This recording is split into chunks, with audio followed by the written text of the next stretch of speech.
You know, creation is not a simple process, and let no one ever tell you otherwise. According to Hindu belief, it is not even a one-man job. You need three people for it. You need one to create, one to preserve, and one to destroy. But Brahma is the great father, the creator.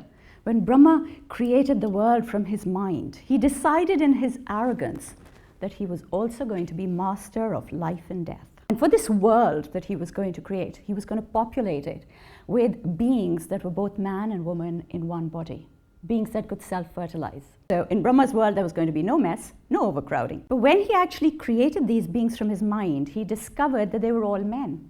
The creator hadn't quite worked out how to manifest a woman. Shiva came to the rescue. Shiva came in and he reached into Brahma's mind and he pulled out a woman, Brahma's mind-born daughter. And then he explained to Brahma about men and about women and about the ecstasy of coming together. Unfortunately, Brahma wasn't listening, because he had taken one look at his beautiful mind-born daughter and decided he wanted her. And Shiva had to sit there and watch the great father lusting after his own daughter, chasing his daughter all over the cosmos because he wanted to possess her.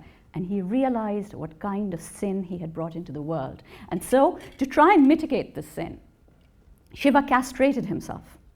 He merged with his own wife. And he went back to Brahma and he said, okay, look, plan A. This is how you create a being that's both man and woman in one body. Let's go back to this plan. But by now, Brahma had known the ecstasy of coming together. And so he pried apart Shiva from his wife. And he said, from now on, men and women will be born as separate entities. They will live as separate entities. And they will know the joy of union.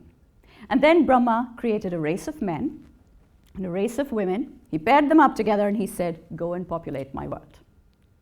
Unfortunately, nothing happened because no one knew what to do. And so Shiva once again came to the rescue. He said to the men and women, he said, go and tickle each other and the rest will follow.